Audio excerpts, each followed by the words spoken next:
Gangnam style into F1. I don't know how you could do it, but yeah, you're right on the money with the different sort of sectors here. In sector 1 you've got the long straights, kind of like Spa and Monza, and then the final sector you've got a lot of downforce, and the middle sector as well. So it's going to be interesting to see who takes pole position today with the varying setups and who gets the fastest lap time.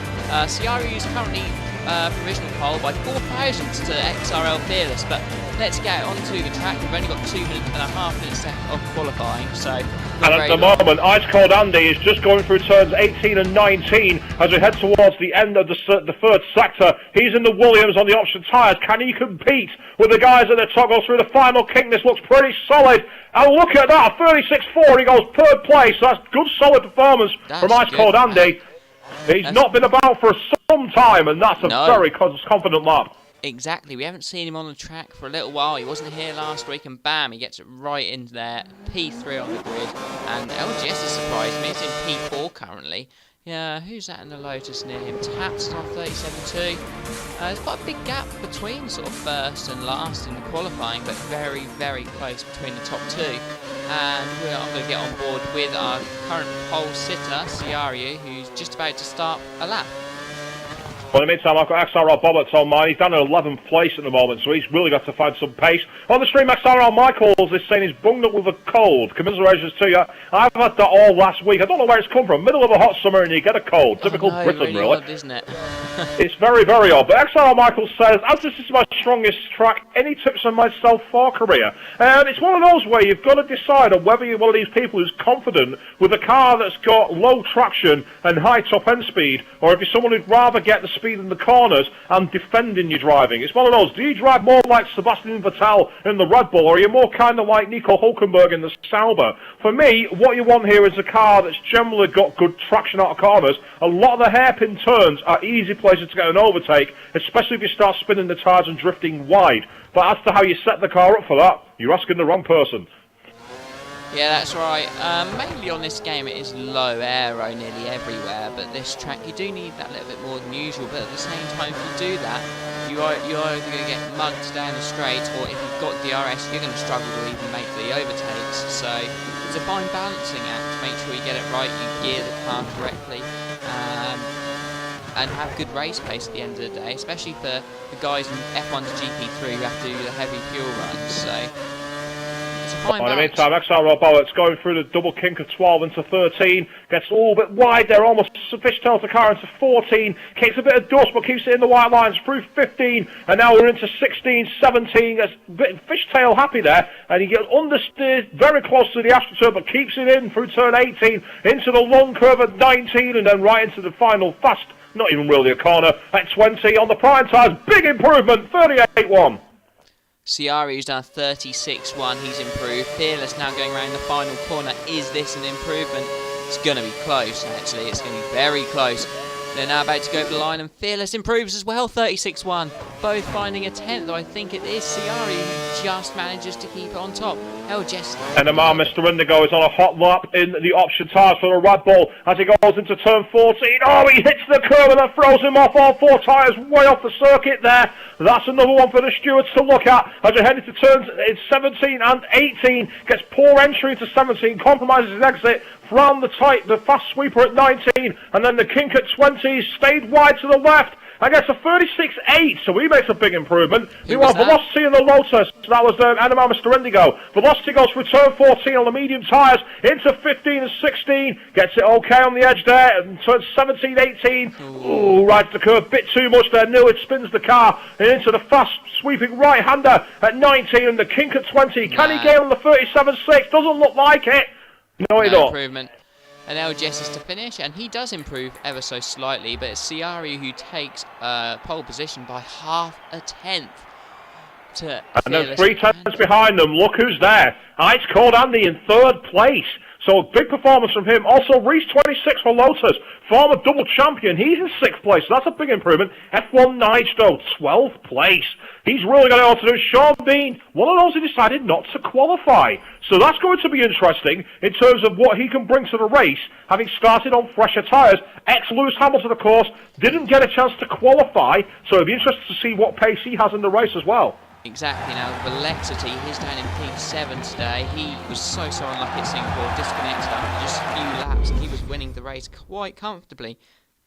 He needs points sooner rather than later, because that championship lead he's got is being eaten into. I believe he's only 11 points ahead as it stands of second place to Indigo. In the meantime, if you're out there getting your comments on Channel 1 or on Channel 2, both chat boxes are open. Mr. Stevo's put a few messages in the chat box here. And of course, XRL Michaels has shown another way you can get messages to us via Xbox Live. You can either send them to me, GameAttack Swishbone, or of course you can send them to Dan on GameAttack XRL Bernie. Either way, we'll be trying to get through your messages as much as we can as we cover the action live here on Twitch.tv. All coverage brought to you by GT Omega Racing and GamePod.co.uk. And Steve-O thinks, what we're thinking in terms of tyre strategies, well, Dan, you kind of called it, really. With the low grip, high tyre wear, is it better to go with the prime tyres and go all-out attack on the options? Jigsaw thinks 3 options, 1 prime. That's kind of what you probably expect, really, in terms of pit stops. Yep, bang on from... that's why I'd try and get the primes out of the way early, because they're not a great race tyre again this week. Get them out of the way early whilst you're near everyone on the track, and then get on the option tyres, do 3 option runs, and put in some quick laps. I mean, that worked for a lot of people at Singapore last week. I think it'll work again here. I think the 2 tracks match quite well in terms of the downforce in the middle and last sector here, as well as in Singapore. So, yeah, I think that's the strategy. Prime and then 3 stops for options, but obviously some of these guys have gone options already, so they can't do that. They're going to have to change or try and extend their stints or whatever. But it'll be interesting to see who comes out on top. And who do you think to come on top tonight, Pete? Well, it's going to be a tricky one to call, but I mean, that battle between Ciaru and XRL Fearless looks very top of the order. Will the old fox of Ice Cold Andy be able to bring anything hard to say? 0% chance of rain, so we're not going to see that getting into the thing. The only way we're going to know is by getting out onto the circuit.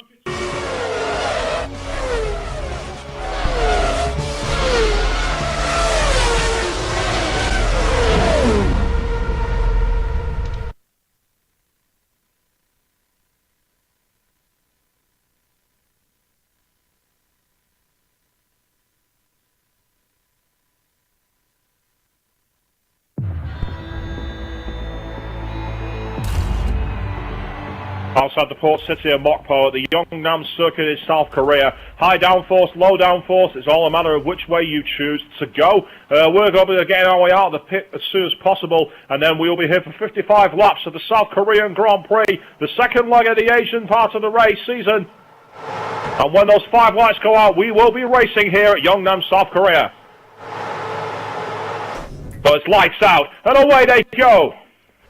Short run down towards turn 1, and already Ciara's got himself bogged down a little bit. XRL Fearless fancies a cheeky move on the inside into turn 1. They brush tyres. Ciara still gets on the outside. They've got contact. They're side by side here, and XRL Fearless are going to get a good drag down towards turn 3. Ice Cold Andy, meanwhile, is backing up the pack as he's not got close to these guys, but he has got the very close slipstream now, and Ciara keeps in the middle of the circuit. XRL yes-esque as he gets into turn 1, and Ice Cold Andy might be fancying a move with XRL Fearless here, as Fearless goes a little wide. One of the other Williams is off the circuit. I think that's taps.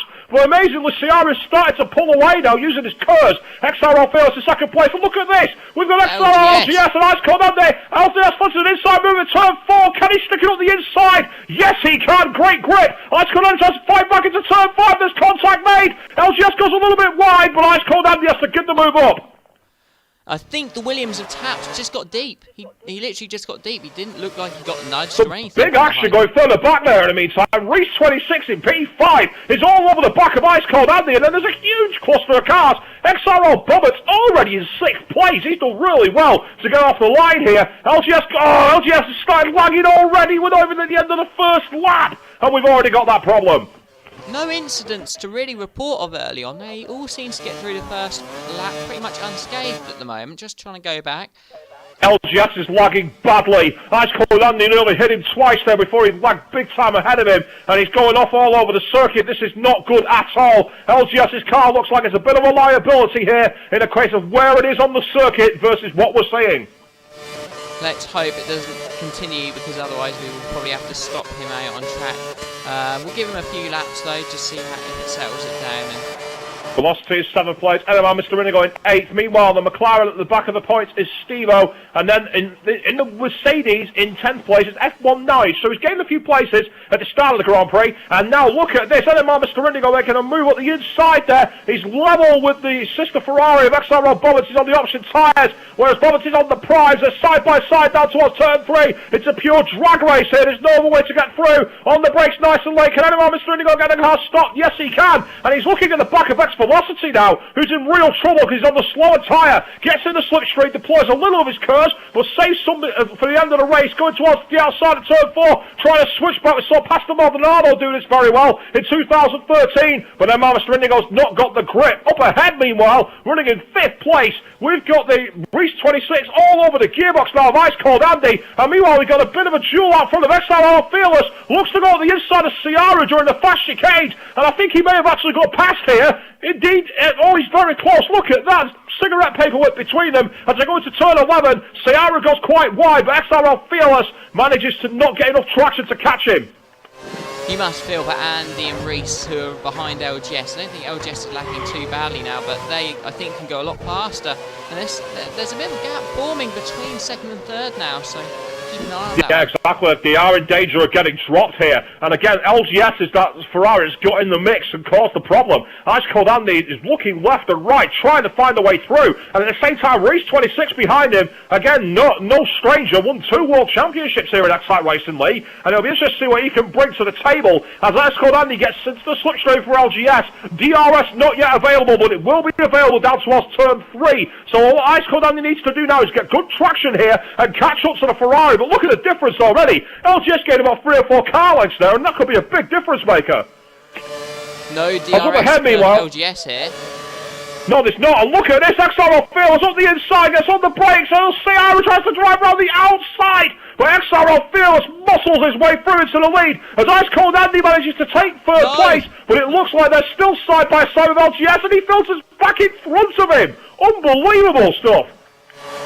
Which way is Ice Cold Andy going to go? He filters to the left, going onto the inside tyre line, then push tyres a little bit. LGS goes wide, that's going to give him the filtering line to 5. Ice Cold Andy tries to go on the inside for turn 6 here. We saw F1 Nice do this a couple of seasons ago, but Ice Cold Andy's not got the traction, and now Reese wants to go around the outside of 7 into the fast chicane at 8 and 9. It's going to be great, mightily close here. They push tyres, they're still side by side. Well, Reese gets around the inside and takes the position. What a move!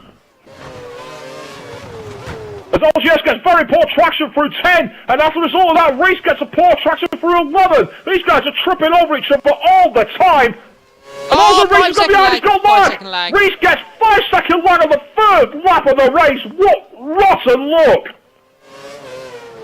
God, he'll be absolutely fuming under the helmet. He hasn't been finishing of late either, and that's the kind of thing that's just going to make him so angry. It's unbelievable. He's just got to Well, can you blame him? That's completely none of his own fault. Meanwhile, Stewart reckons that Velocity is to be kept an eye on in 8th place, starting on the prime tyre and going for 3 option stints to the end. DRS now available from Ciara as we head down towards turn 1 and 2. You can't really pass there, but you can use it to catch for the long straight down to turn 3. Meanwhile, Mr. Steve on the street saying, what an overtake by Reese. And on heavy fuel that will be extremely hard. I completely and utterly agree, and definitely one of the moves that might get considered for this week's overtakes of the week, because that was something special. As Fearless takes a nice tight line through 3, and Ciara didn't catch him. Even with DRS, he wasn't able to close the gap. Ice Cold Andy in 3rd place now. It's got LGS using his curves out of turn 3 to go around the outside at 4. They're going to be side by side as they go back to the support pit paddock on the round turn 4. And LGS tries to go on the karting line, but Ice Cold Andy deliberately drifts wide to cut him off, and LGS has to give the move up. Meanwhile, Velocity is now in 5th place as a result of that 5-second lag, but NMR Mr. Indigo is all over his gearbox. Meanwhile, Reese is down in 9th as a result of that. There's a lap ago, we saw him making an absolutely fantastic overtake through the sweepers here, and he is now, as you say, struggling down in P9. He has actually closed quite a bit this lap. Big mistake there for Velocity, and NMR Mr. Indigo's going to try and pounce around the double apex left-hander at 12, and he's going on the karting line, but he's just not got the traction to make that work. So NMR Mr. Indigo has to fold for now, but Velocity is on the white prime tyre, and it's a matter of when rather than if that you'd expect that Red Bull to be passing the Lotus. Meanwhile, XRL LGS is sticking with Ice Cold Andy. The veterans of XRL are putting on some good entertainment so far tonight. So how long are those super soft tyres going to hold on? I mean, super soft tyres, they wear out quite quickly. Well, Pirelli designed them as a qualifying tyre. That's what they said after Melbourne in 2013. This compound was a qualifying tyre. So you'd expect it after 2 laps to be pretty much past its best. And Mr. Indigo using the curves, trying to get into the DRS zone down towards turn 3, but unfortunately ahead of him, Velocity will have the same advantage. LGS, though, is the one who's in the big pressure here, because he could potentially get a double overtake if he's not careful. Moves to the middle of the circuit. We've seen that so many times from him, and he gets up close to Ice Cold Andy. As then Mr. Indigo fancies to go around the inside of 3, but Velocity's got the traction on the outside to be able to hang on. Moving further back on, meanwhile, F1 Nige is now in 7th place, as we've got XRL Bobbits being chased very, very quickly indeed by Reese, and behind him we've got the other Red Bull. Is that Jumbo in the Toro Rosso? No, it's Hamilton. Toro Rosso, Hamilton, they're in 10th place. Hamilton's done well then. He's plus 4 positions so far, considering he started right at the back. And he's on the gearbox of both Reese and Bobbert, so really he's running around about 8th place. Not bad when you've not qualified and you're on fresh tyres. He's taking that advantage. F1 Nitro, he's done really well. He's in 7th place, so he's managed to catch up. He's in a bit of clean air as well. As then Mr. Indigo almost trips over the back of Velocity's Lotus there. Caught him so quickly through 11, had to abort the move. As LGS now, he's thinking about trying to take on the inside. He's gone wide and hit the grass, and as a result of that, Velocity dives around the outside of him and turn 14 and into 15. LGS has been mugged by the opportunistic driving. Those super softs might be starting to lose their best grip, I think. Meanwhile, Jigsaw's saying that the team is letting him down in terms of race. Well, it's not the team, it's the game. No, I understand exactly what you're trying to do there. And now Mr. Indigo's going to have a potential chance in LGS here. DRS flap open, but the Ferrari driver has the same advantage as we head into turn 1. And LGS goes a little wide, actually. As Indigo, he goes off the circuit. Indigo, he's going to get past him. LGS deliberately letting him through to avoid the penalty. Now, has anyone, Mr. Indigo, got DRS on the back of Velocity here? That's the question. He has, that's crucial enough. He will retain that position pretty easily in the end.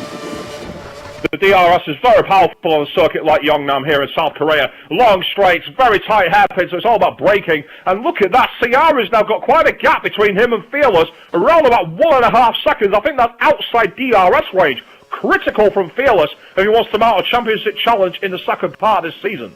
Right, Reese is starting to make his way back up. He's now in 8th. He's gained a place. Oh, no, I don't know who he was. There's a big cluster of cars actually down there. I think that is around about 8th place. There's 5 of them there, and even Taps for 6th is only about half a second behind that. So, I mean...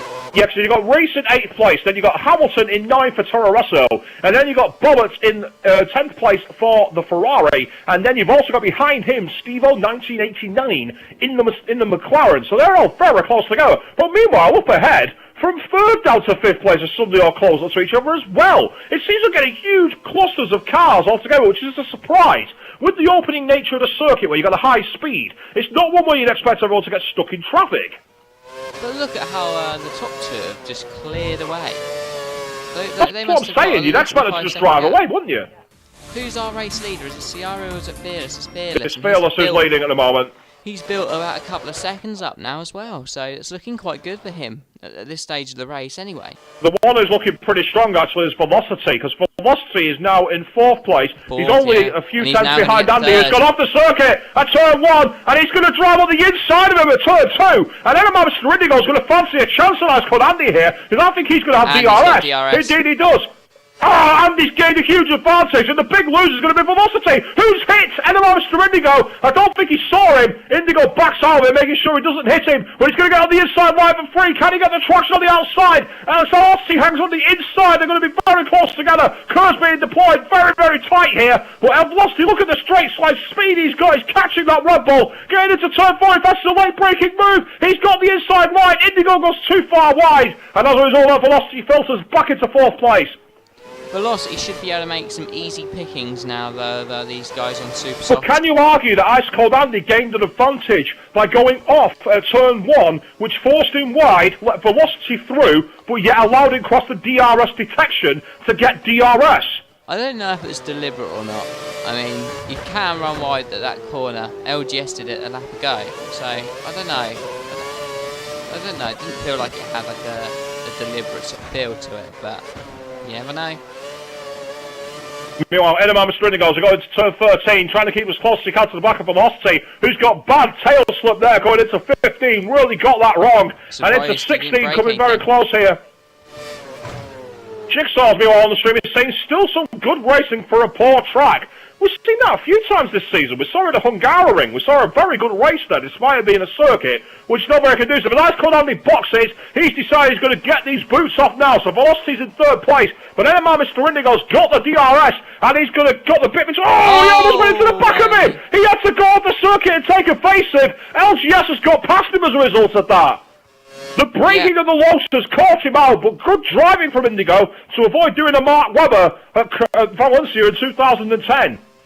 Yeah, very well done from him there, just to avoid any real incident. But the big shame there is now he has lost a place to the Ferrari. Velocity's gone very wide at free. Velocity's in real trouble. Kerr's being deployed on LGS, and at half those prime tyres, sensationally starting to go off.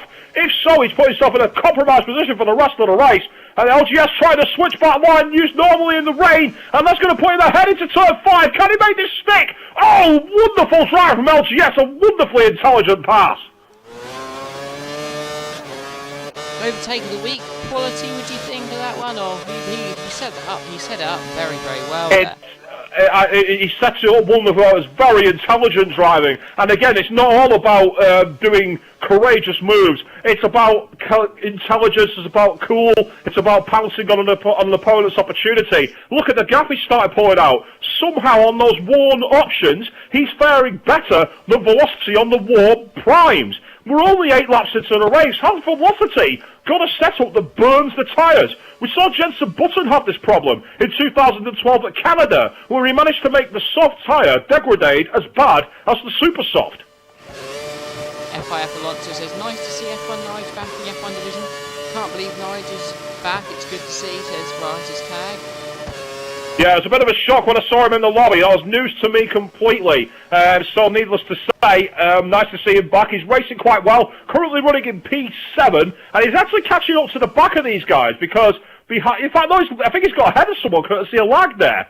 He's actually now in 6th place. Whether that was a pit stop, I don't know. But he's now in 6th place on the prime tyres. And then Mr. Indigo, DRS flat wide open at the back of Velocity, who's trying to close up to LGS. He gets on the brakes, and Mr. Indigo filters to the left to avoid hitting him. And as a result of that, this 3-car train heads down towards turn 4.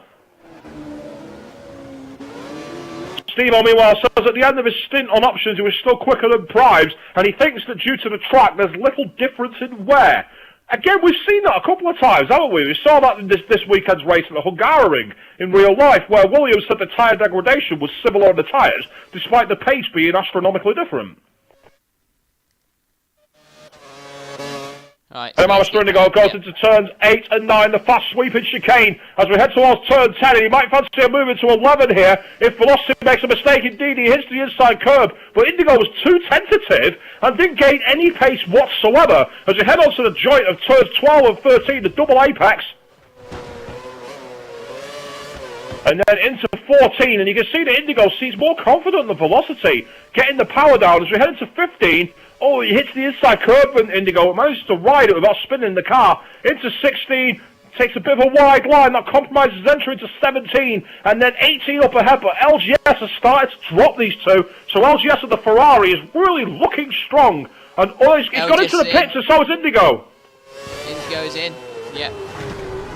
So now we're seeing the end of the option run, so all of a sudden F1 Nige is now in 4th place, the wily old Fox doing quite well, and Lewis Hamilton is in 5th. So these two drivers who took it to the limit a couple of seasons ago are now running 4th and 5th, purely on pit stop strategies. And DRS flap over from Hamilton, as that overspeed difference of the Taurus or the Mercedes looks pretty big here. And Hamilton switches back, stalls him a dummy, heading to turn 3. Has he got the braking to get on the inside? They're going to be side by side. They brush tyres. They brush tyres again. And Sean Bean has retired after 10 laps. Wow. I don't think he can hack it. Great driving from F1 Nige to defend ex-Lewis Hamilton there. Hamilton did really well with the dummy and it almost worked, almost classic driving. And meanwhile in P6 now, Steve-O in the McLaren on the prime tyres, being followed by Bobbitt.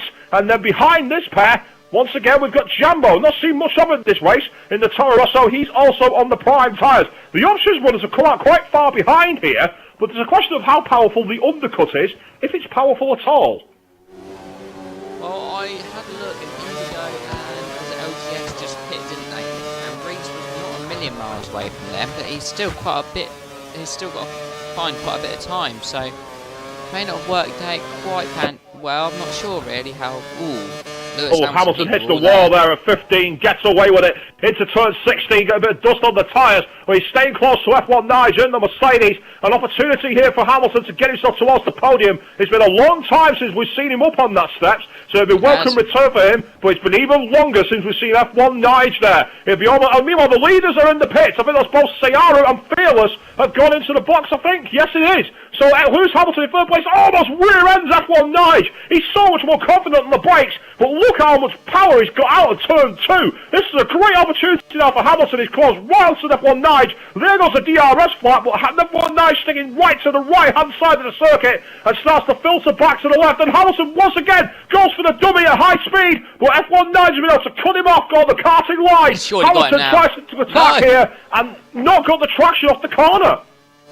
I thought he'd have him there. He might still have him now, though. Curse, heading into turn 4. We saw LGS do the switchback move a few laps ago. F1 Nige is wise to it. Goes a little wide, but Hamilton's just not got the grip. Great driving here from these two veterans. Meanwhile, XRL Fearless on another set of option tyres in 4th place. He's got Steve-O behind him in 5th place. And then we've also got XRL Bobbitt in 6th. Hamilton trying to go around. What a move this is. Look at that. He's just gone on the inside. What a move from Lewis Hamilton. I'm glad you got that, because I didn't.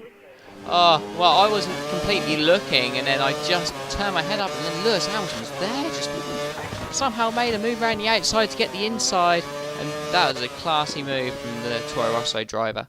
Into P2 now. F1 Nige rally drives out of turn 14 into 15, and that's now got XRL Fearless and the Red Bull all over him. Fearless needs to clear F1 Nige and Hamilton if he wants to make this race victory his. He can't afford to get caught up in traffic now. Ciara's nowhere to be seen. He's definitely got to get the gap as best as he can.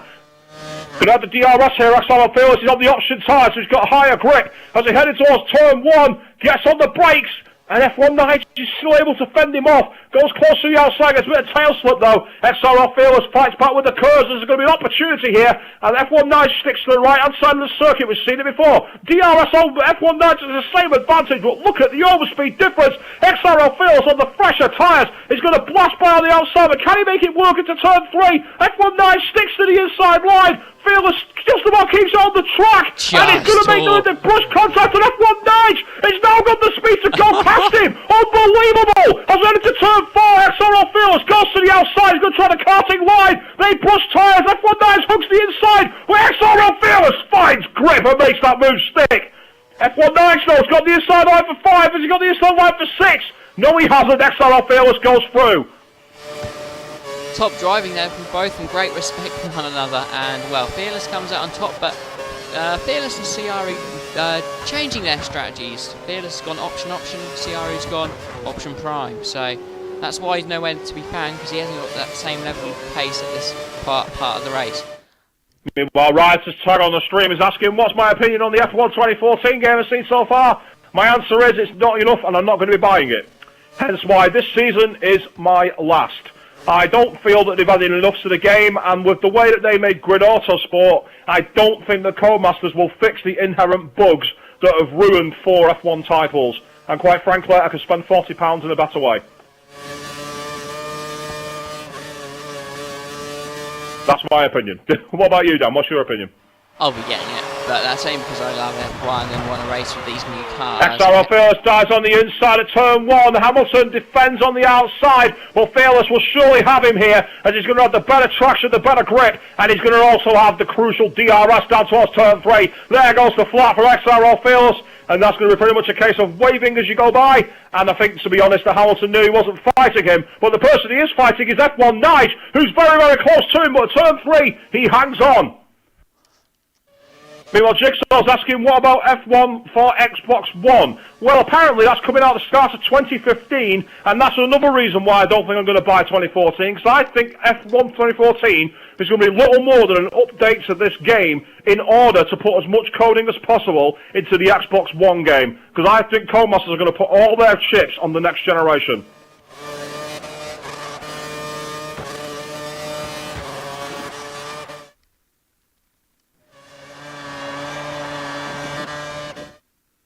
It's all suddenly gone very quiet. Have I made everybody stunned here with my announcement, I wonder? As XRL LGS closes up very quickly on the back of the McLaren, is that Ciaru? It is. It is indeed. So Ciaru's under pressure from XRL LGS. Wow, that's not something he wanted.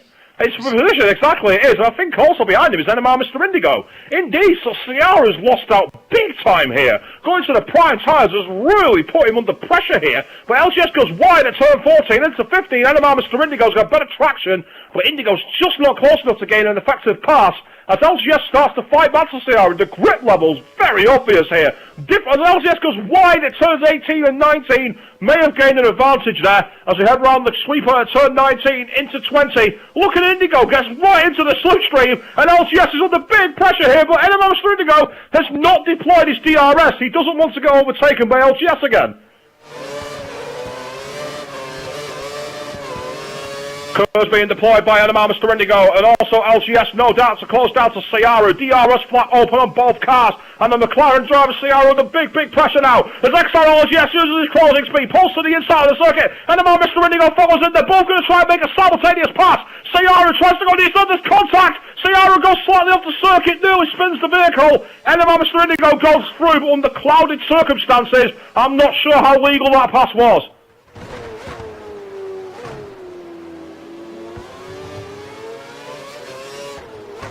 Meanwhile, Andy Coybe is saying that am I not getting an Xbox One and then getting 2015? The answer is no. I don't feel the next generation consoles are worth it. And LGS has actually let both Ciaru and NMR Mr. Indigo through. Now, does LGS think that he did something wrong at turn 3? I'm not so sure he did. Gracious driving. It was possibly Indigo that was the one who gave a little nudge to the back. Exactly. That's what I thought. That's what I thought as well. I don't think there was anything wrong with LGS. Gracious driving that he did it, but I mean, at the end of the day, the one I've got my eyes on there is Indigo, not LGS.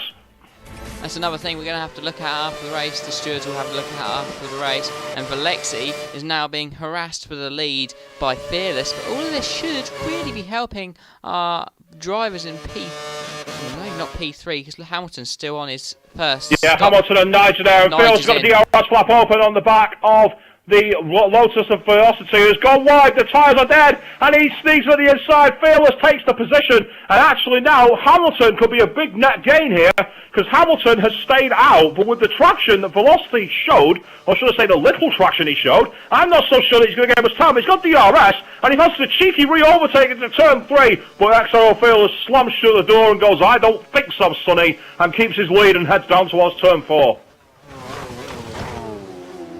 But meanwhile, it's a big cluster of cars from 4th place all of a sudden. Stevo's in 4th, and then NMR Mr. Indigo was still in 5th place. Ciara now is running in 7th, as XRL Bobbitt's in the Ferrari is looking to attack here, but Ciara tries to go around the outside, there's a bit of contact, but Ciara goes on the outside, oh, he's off the circuit! I think Bobbitt is going to let him through though, because he gave him a little bit of a nudge there, and Bobbitt has also let his teammate go, who was on the faster tyres. Is Bobbitt still on his first in? I think he might be. End of lap 15 on the prime tyres, it makes sense. As LGS wants to move on the inside of 8 into the outside of 9, and that's going to switch back into 10, but he's just not got the traction on Ciara, but Ciara's under big pressure as they head into turn 11, goes a little wide, LGS tries to fight back, but he's just not close enough at this moment. Frustratingly close.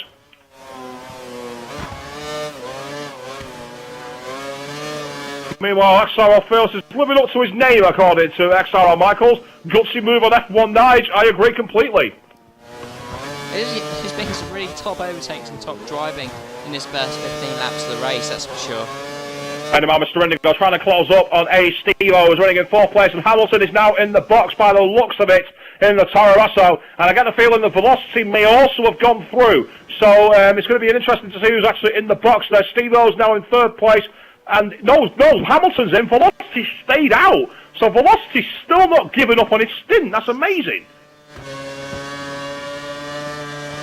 And then I was starting to go DRS on the back of Steve-O's Ciara's DRS also. He's dropped LGS onto the Ciara. And oh, look at this, Indigo on the inside. And oh, wow! Ciara, long move there. Very late braking. But look at this, Steve-O's fighting back. But what was that from Steve-O? Did Steve-O break early? Or was that a sensational last of the late breakers move? I think Steve-O's tyres are pretty much dead, and I think there might have been a bit of communication from the drivers, because they are both teammates there. Just a nice, on now coming down the inside, do not turn in sort of comment. Possibly. Now, Ciara looking at the side back of NMR Mr. Indigo is on the option tyres.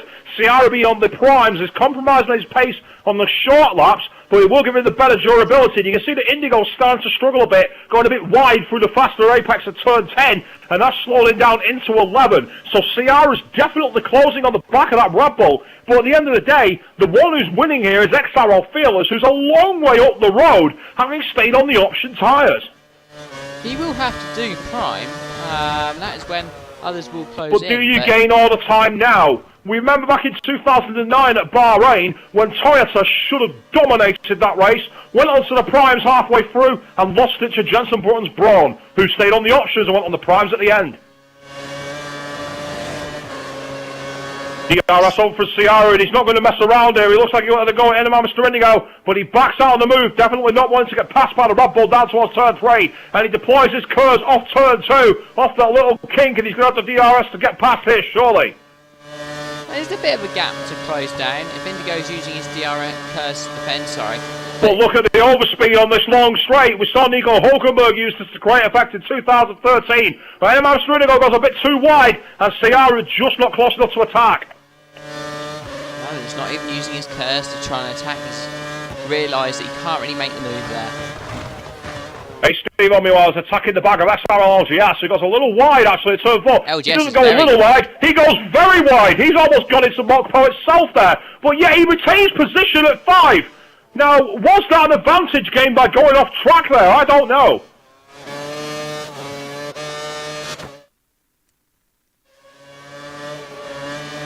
It looks to me that he possibly got a straighter line even though he went over the grass, so I'm not entirely sure if he had better traction on the corners and following the racing line. Again. LGS again, nearly losing it there.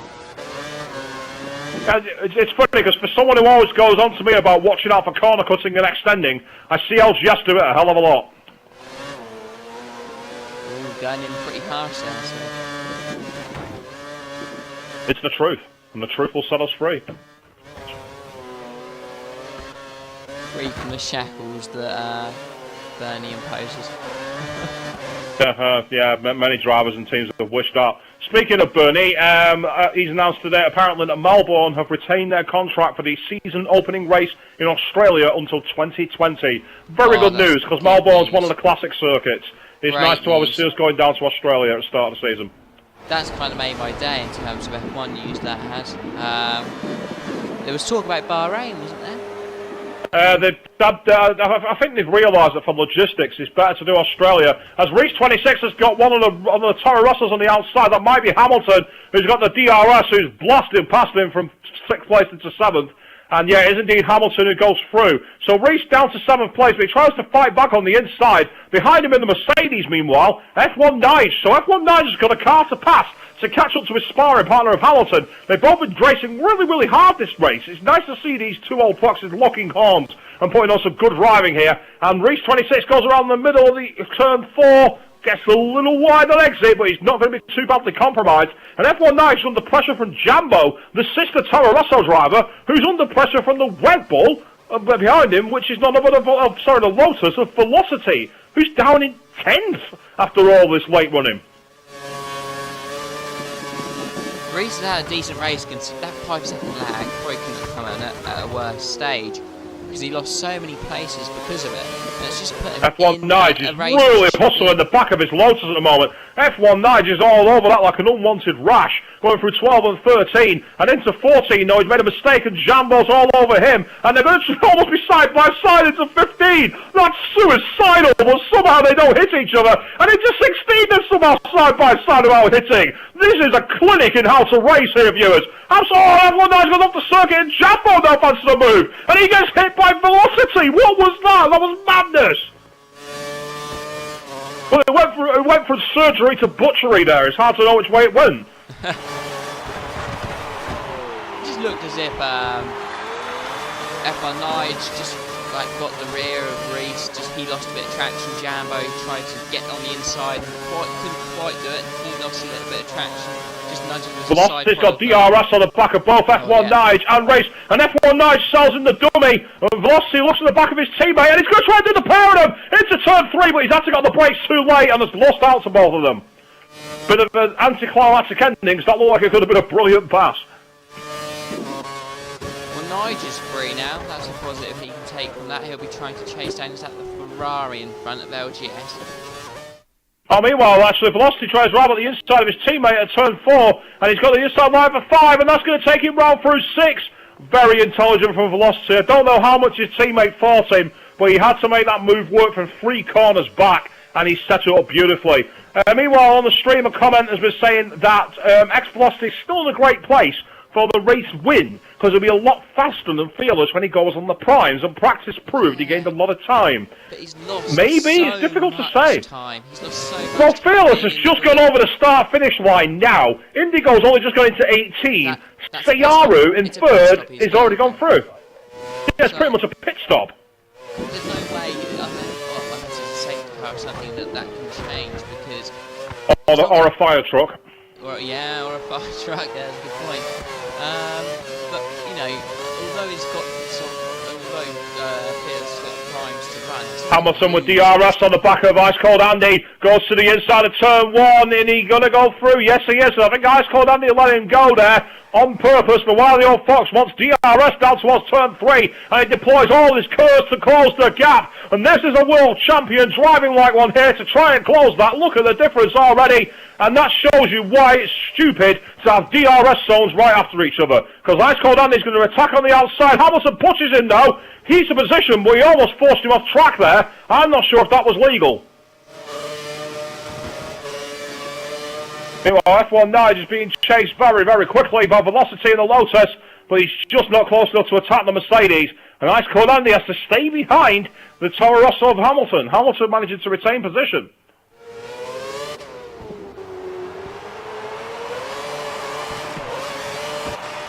Well, I do apologise, but the comment about Velocity came from XRL Stewart. I didn't actually drop your name there on stream. I do apologise.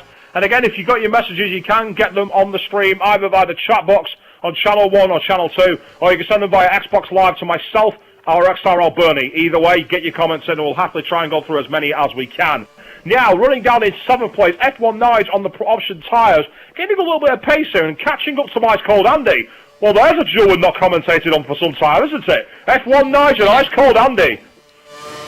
Go back a couple of seasons, and that was what we were talking about, wasn't it? The close battles between F1 Nige and Ice Cold Andy. It's 17 and 18, and the difference between the options and the prize quite obvious. And Ice Cold Andy under big pressure through 19 into the kink of 20 as we start the 21st lap, coming up to half distance.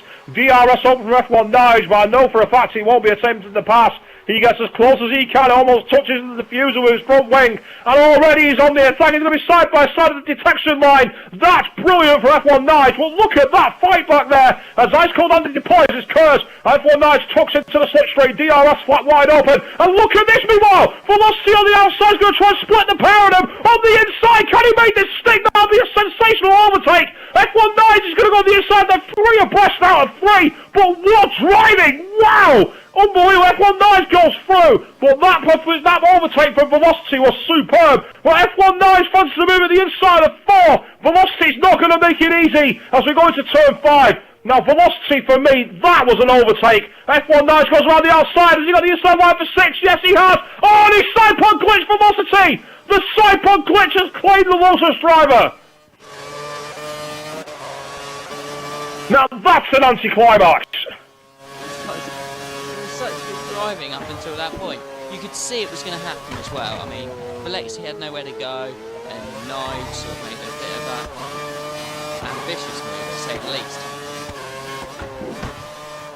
And as a result, he's now running in P6, but question has to be said as to whether that's going to be a legal move. Meanwhile, Steve-O says overtake of the week. Enough said. Well, he certainly set up 2 overtakes in one there with brilliant driving velocity, taking advantage of 2 drivers who were too focused on each other in the DRS zone and blasting by the pair of them. Clinical, opportunistic driving, Fernando Alonso-esque. As meanwhile, Reese 26 gets in the way of Steve-O but doesn't hit him. And Steve-O's now under pressure as Velocity's fighting back from the side pod glitch. He's going to have the DRS on the McLaren driver in towards turn 1. Going to get on the inside. It's going to be tight here. And I think Velocity's going to make the move because he knows he'll get DRS from his teammate. They brush tyres, but meanwhile, Steve-O's not able to make the pass. Curves being deployed as up ahead, Velocity tries to catch his teammate Reese. And Steve-O's trying to stay with Bobbitt. Meanwhile, he's retired from the race. Well, that was a bit sudden. What happened there? Let's find out. Let's get him in the box. Pace. Velocity into turn 3, goes on the inside. Now, speaking of that, though, I mean, if that's the reason, what's going on with the stewards this week? Because I know there's a lot of comments about people retiring from races. Of course, you know, you had my comments on it, you had Dan's comments. But there was talk of a rule involving reasons for retiring from races. Have you got any more news on that? I believe there's a footnote from the stewards report to say if they're not retiring for any given reason, they should be getting a penalty.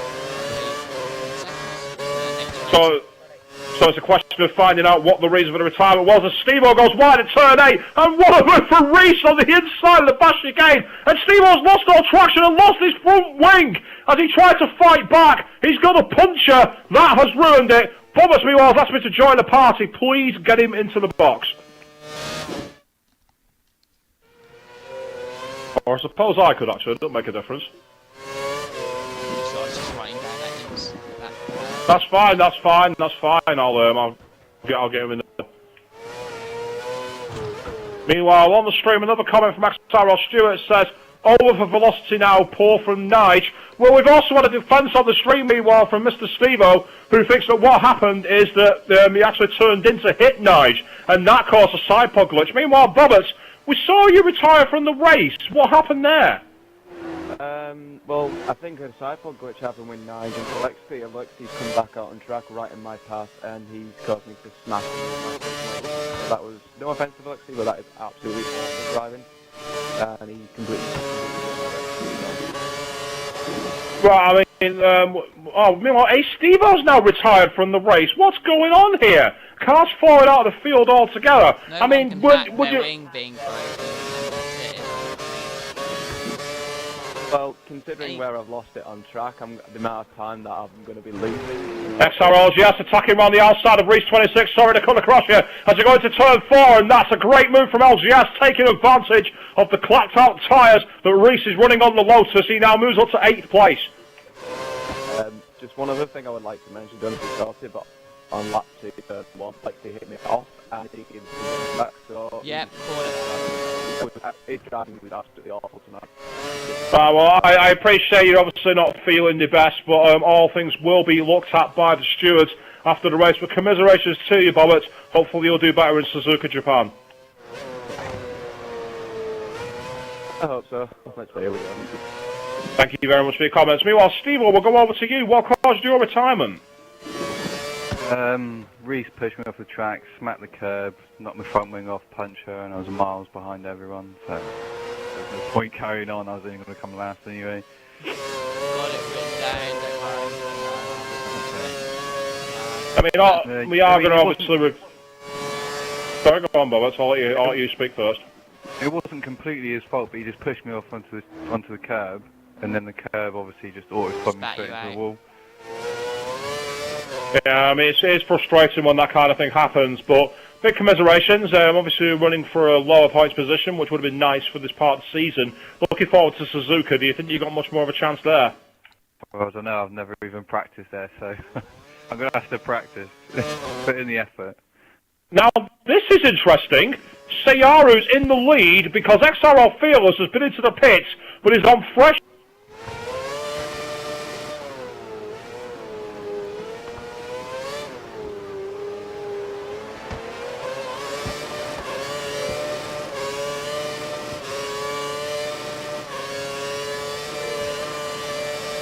he makes the finish, he's going to get points. Yeah, I just completely just went out of the heat for ages and then he just came back. Stuart summed it up the message very, very well there. You know, never give up.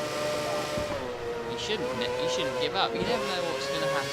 Well, I mean, it's like, I still remember seasons ago, years ago, back when I was in F5000, I remember the Monaco Grand Prix, where I came second. I was behind the eventual winner of that race, which I can't remember the name, it was a Marussia driver who left the league. But third place was none other than Craig 102. Do you know how far behind me he was? 4 laps. He was 4 laps down and got third. What does that tell you? As XRL Fearless has got DRS, as Ciara seemed to strangely pull over, like to get out of his way. That seemed a bit strange from Ciara there. I wonder why he did that. Really didn't make much of a fight of that move. Meanwhile, on the screens, Mr. Steele was saying what was Bobbert's reason for retiring.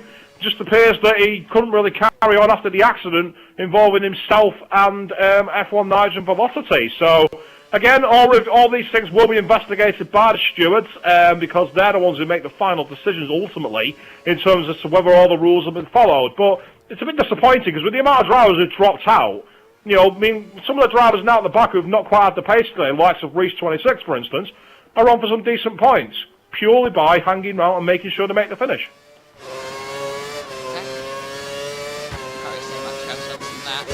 I say Reese probably deserves more points than he can get today, but like I said, it always needs to happen in appropriate times, but yeah, Max R.R. Michaels says he's not very impressed by the F1 race retirees, saying anything can happen in F1, safety car for instance. Well, again, look at the Hungaroring race, when everyone thought Nico Rosberg was going to run out in front. All of a sudden, we get that incident with Marcus Ericsson, safety car gets deployed, Jenson Button leads briefly out of nowhere, and then all of a sudden, Daniel Ricciardo gets his second race win this season for Red Bull. And again, going back to Canada 2011, Jenson Button, 20th at the midpoint of the race when the race restarted, finished first. What does that tell you?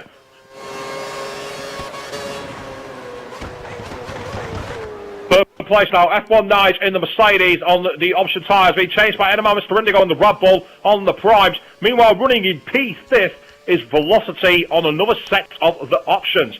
So these guys are definitely fighting back. It's a question of who's going to hang on and make the flag.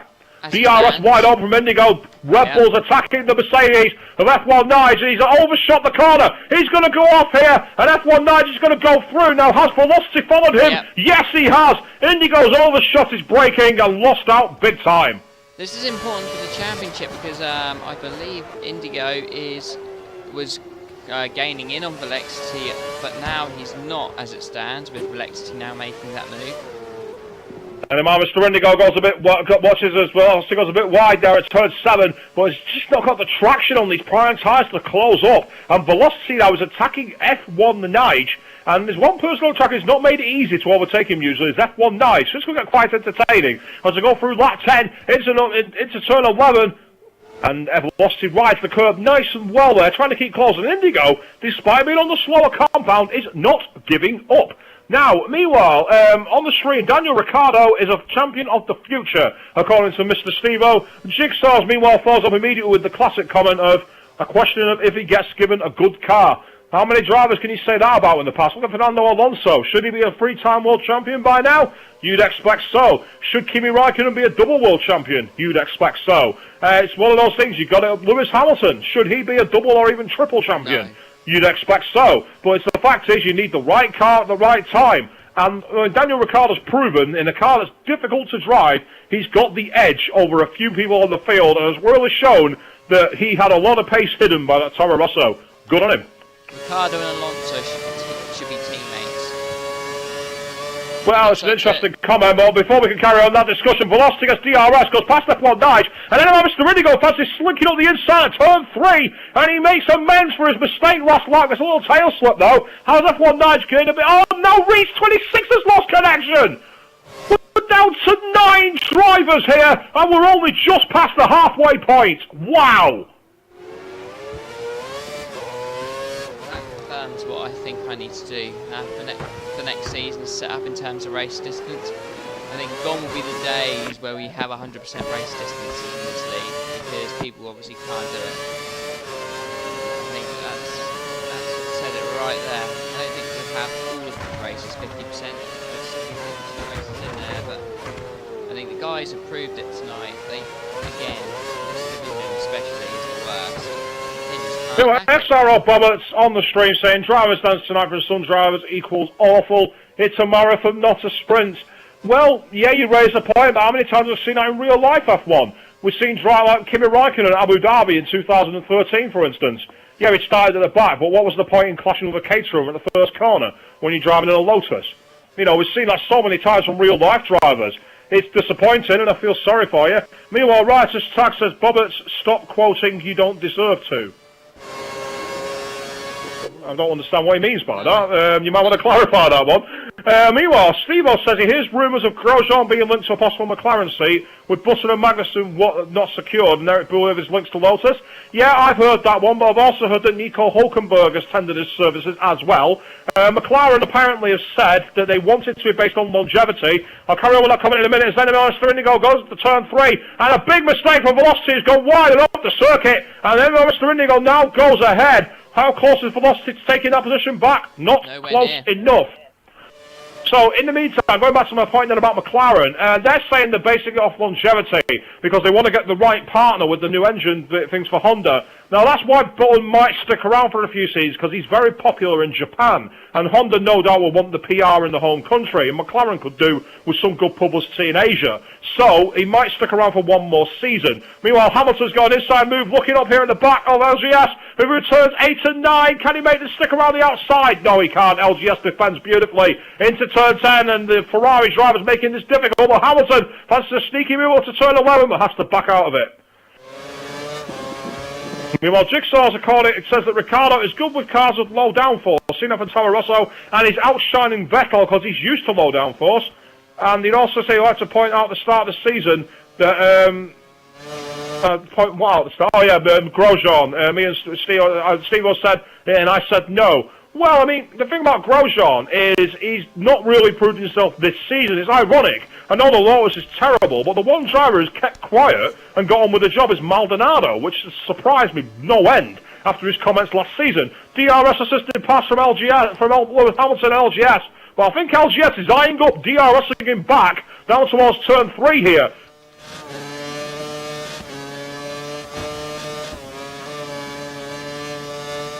But LGS is just nowhere near close enough, and Hamilton goes, thank you very much, goodbye. Meanwhile, Steve-O says he loves Grosjean, but he does not love you.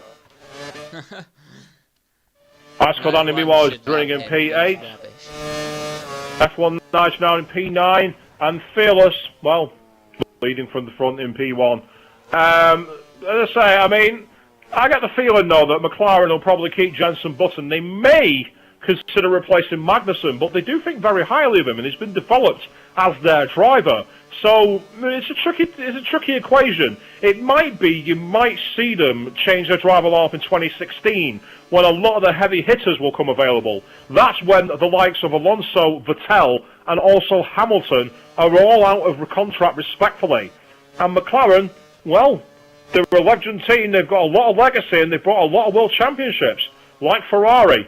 So, even when they're in the bit of the doldrums, drivers would still like to drive for them, I think. Oh, definitely. I do like what you point about the Jenson Button and the Japanese sort of I think that is, you raise a good point. I think he would stay out, otherwise I think he'd be out of the single pound drive, he'd be the one to go. Ciara's in the pits for a set of option tyres, so he's decided to box now and go for the option stints to the end. LGS moves up to 4th place as a result of that, and down in 6th place, Jambo. Meanwhile, Jigsaw thinks that Magnussen won't leave. His results in racing has improved towards the end of the summer break, and Steve says Dennis said that Magnussen only got the seat because another team pulled out of their deal to have him. I've not seen that quote. I'd love to see where you got that from, Steve, because that's news to me. I've not heard that one before. I know that they were actually mentioning having Magnussen drive for the team at the end of last season purely because in the simulator he was outdoing Perez, and when he did the young driver test, he set a lap time that would have been good enough for 6th on the grid at the real-life race, and that made them think he's our driver.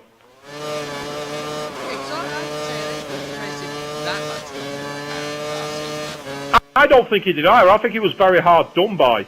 Yeah, okay, he had a poor race in Abu Dhabi, but, you know, Jenson Button had a terrible race at Canada 2012. One race does not make a driver. Perez, yeah, was a bit reckless, but he's a young driver. He never really drove in a top-end team, and even then, it wasn't a good top-end team, let's be fair. Even Jenson Button was struggling, so I don't think I think he should have at least one more season, really. Yeah, he's not set the world on fire at Force India either, to be fair, though. You have to remember, he's up against Nico Hulkenberg, and aside from that result in Bahrain, he's not really driven the doors of his teammate, has he? And again, Steve-O, you know, he remembers Dennis or Whitmarsh admitted it.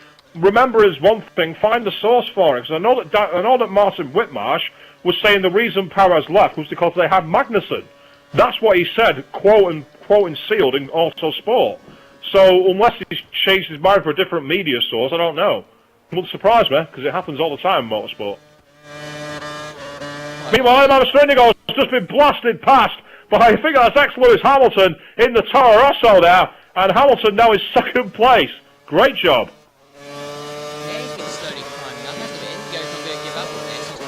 No, he's not. He's deployed all his curves. Oh, but Hamilton, masterful driving there, goes right to the middle and goes, you want to go around the outside, go the very long way round. And Indigo wisely backs out.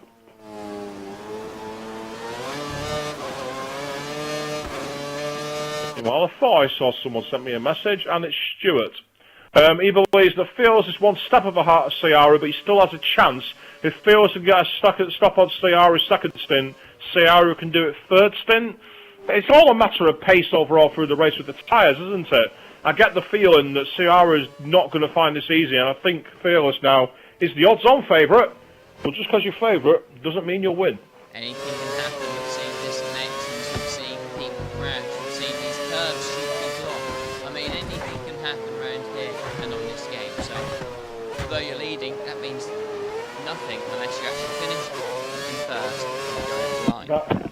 That's correct. In the meantime, I'm going to briefly go and get a drink, so I'm going to take advantage of a brief blow in the action. I'll be back very, very shortly.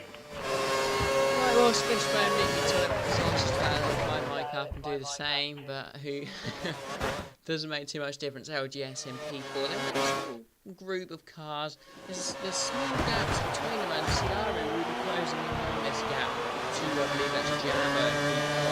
This gap will be closing down. So they're thinking about this battle. P5, Sierra, Stuart said, yes, well, a chance for win.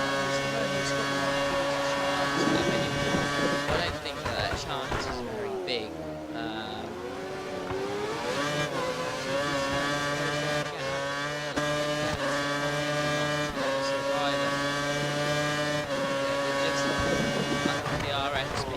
Close in time, so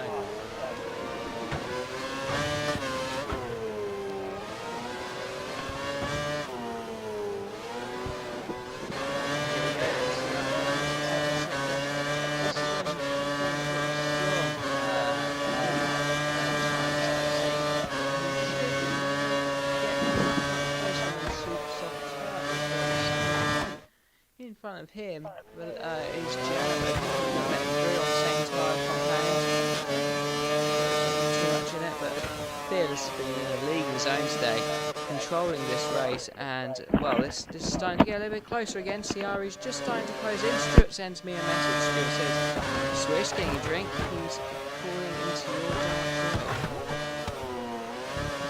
dark world. I don't have a dark world.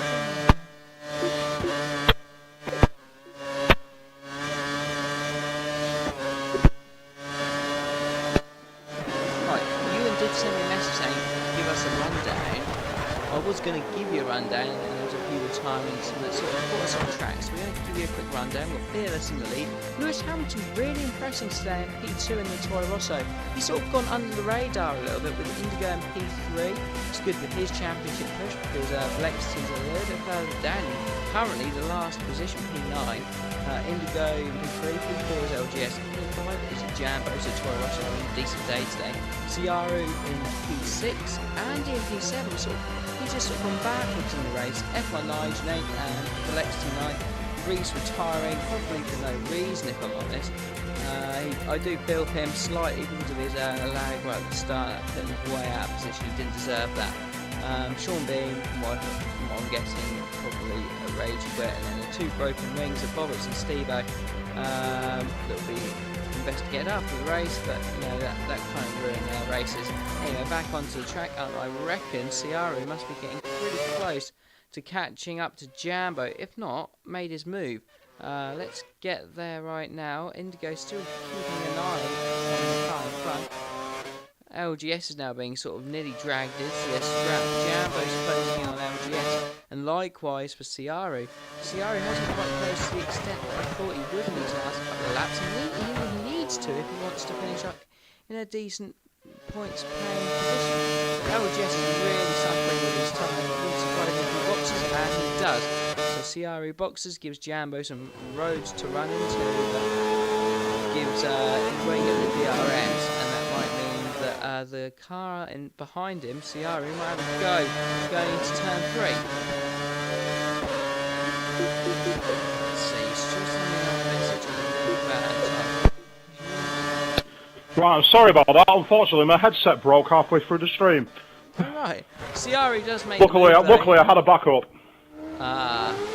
Ciaru does make the move on DRS pretty comfortably, and he's now worked his way up into P4, got a lot of open road now, so he might be able to really start to make some inroads into trying to get into the podium positions. But yeah, I'm going to pass over to you now, Swish, because I'm going to quickly go box, whatever it is in the grid. It's too hot in this. No, I'm the same. I just wanted to stop for some good old-fashioned iron brew, so I've got that available now. Jambo under big pressure here from the back of his the Toro Rosso is looking at the back of Ciaru, really doing a good job here. Jambo, of course, driving with his teammate. Been a long time since he's been actually driving at the fore end of the grid. Great opportunity here as he goes into the inside of turn 13 and 14. Ciaru looks like he's got slightly better grip than the Toro Rosso driver, who's really finding it difficult to attack here.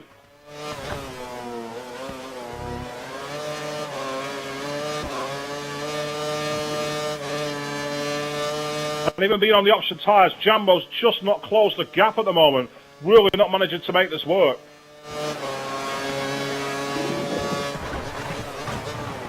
Moving further back through the field. Let's cover this as best as we can here. We currently got the performance of F1 Nige running in 6th place at the moment, doing a really, really good job. And then behind him in 7th place, trying to catch up as best as he can, is Velocity in the Lotus, who's still struggling with that reverse strategy, which hasn't really paid off here. He's really not caught the gap as good as he thought he would do. And that's definitely something that's affected him as we head further through the second part of this race. I apologise for the brief extra graphic you had on screen there. I was just checking something was still working on my streaming software. No complaints from you as yet, so hopefully we're still going to keep this going to the end. LGS and the Ferrari trying to close up quickly to the back of the Sister Lotus, and an Ice Cold Andy running at the back in 9th place. We've got a bit of a field spread though, because first place now Fearless, way out in front. Hamilton has got the third place with Enema Mr. Indigo not too far adrift. And then you've got Ciaru, who's actually pulled away a little bit from Jambo in the Toro Rosso. So we've got that spreel spread now, which makes us a bit of a lull until we're into the final pit stop window.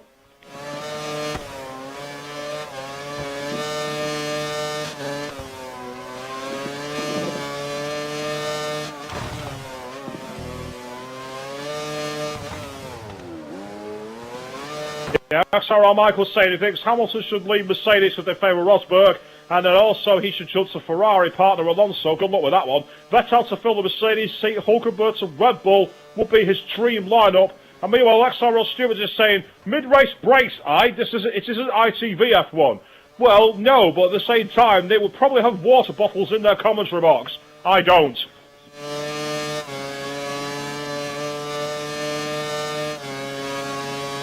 F1 Nige is sick, being chased by Velocity actually, who started to catch him up very, very slowly.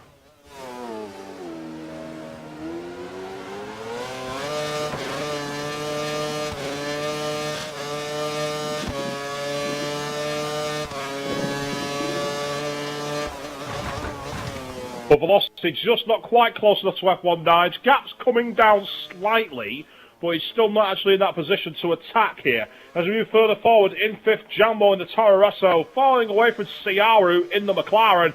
And of course, he's now dropping away slowly as well from NMR Mr. Indigo in 3rd.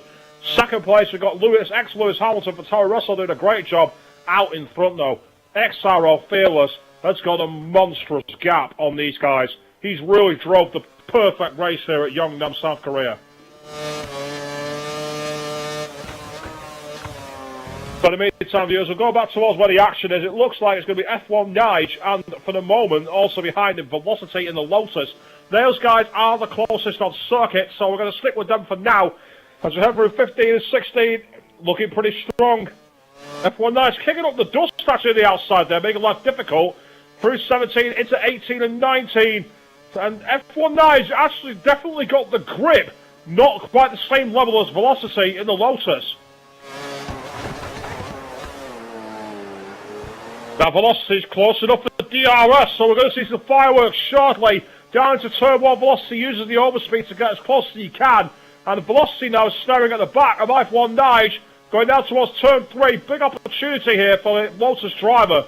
DRS flat deployed, gets into the slipstream. F1 Nige been fighting all race so far, sticks to the middle of the circuit, pulls to the right to defend. Velocity goes left, gets under the brakes, has he gone too deep? A little bit, F1 Nige side punt glitches him! Gets too fighty on the edge there, and as a result, Velocity gets spun around by the side punt glitch. It's the 2nd time this race it's happened. F1 Nige will be furious that that's happened again. And I'm sure Velocity is also not going to be happy. But in the meantime, I think F1 Nige has actually let him through. Yes, he has. So F1 Nige has stopped by turn 4 to let Velocity back ahead. So nothing really lost there, apart from a little few seconds of time. F1 Nige realising that he can't be seen to gain an advantage, even if it is down to a glitch like that.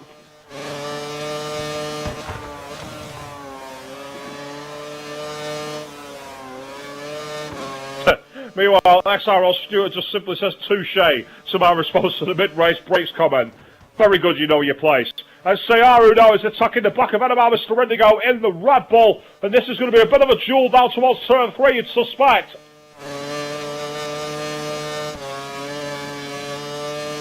So there goes the DRS lap as Ciaru tries to get as close as he can to the Red Bull driver. As into turn 1. And then off the corner into 2. Kerr's being deployed by Ciaru. He's going to have a great opportunity to attack here. DRS flat wide open for Ciaru. Goes to the right hand side of the Red Bull. And that should be an easy pass. Well, let's go aboard with the Red Bull driver in case he's able to overtake the position at turn 3. NMR Mr. Indigo getting into the slipstream, but just not got the pace. And Ciaru in the McLaren bolts ahead. A critical pass for Ciaru gets him onto the podium.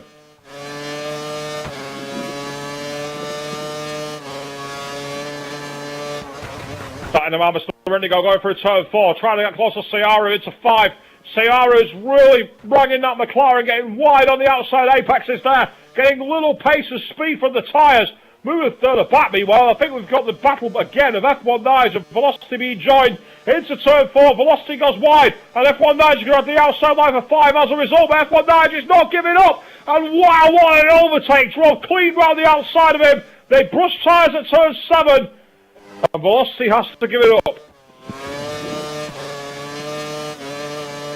Pardon me, viewers, we had a bit of gas there, I do apologise.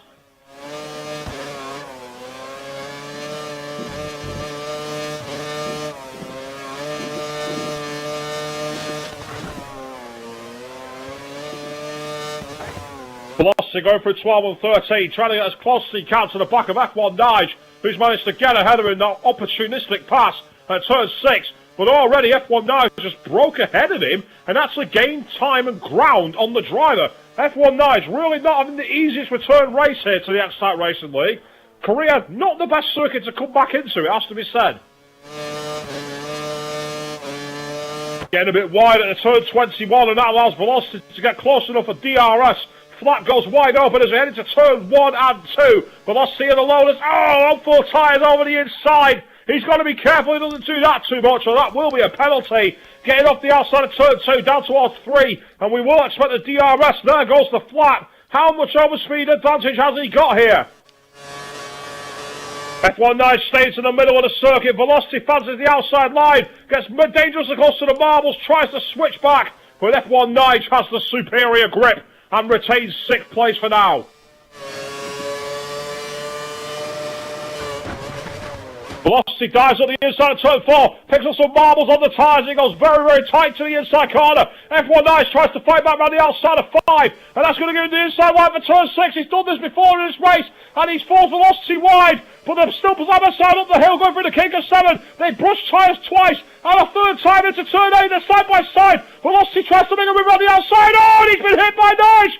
Nice just hit him off the circuit. Nice just forced Velocity to go all 4 tyres on the outside. And that's opened the door now for XRL LGS, who's caught the pair of them. F1 Nice has not been driving well tonight.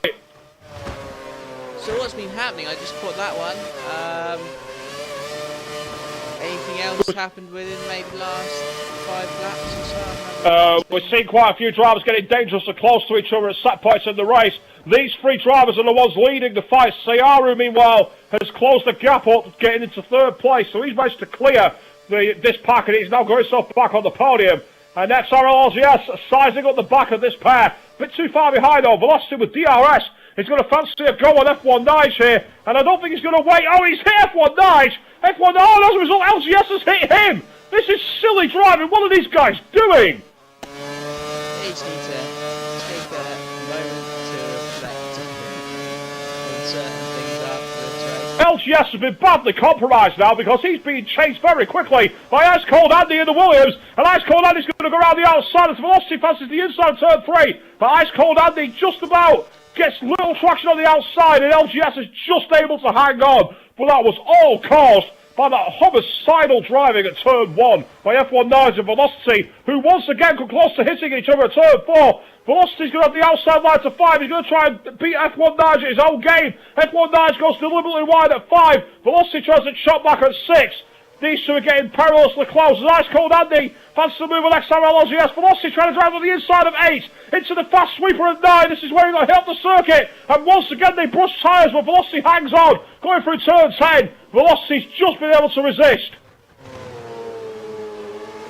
F1 Nice gets poor traction off 11, opens the door for Velocity into 12 and 13. Velocity tries to go to the wide line, but he's just not got the grip there, picks up the marbles, and that compromises him as behind them, meanwhile, XRL LGS and that Ice Cold Andy are joined. We've got 4 drivers all within seconds of each other, literally nailed to each other's diffusers.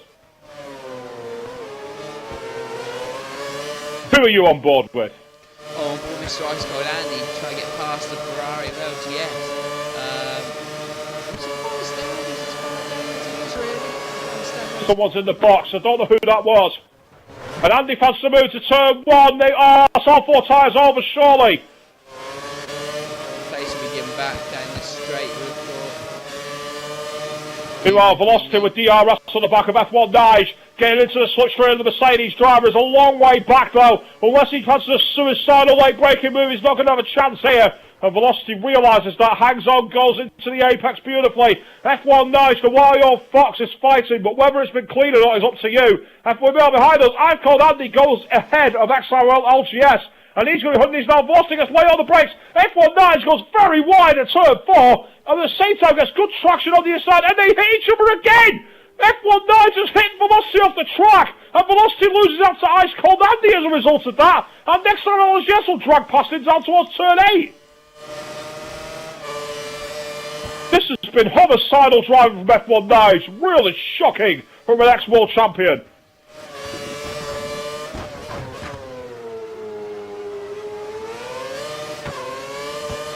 So Velocity is now down his 7th, being chased by XRL LGS.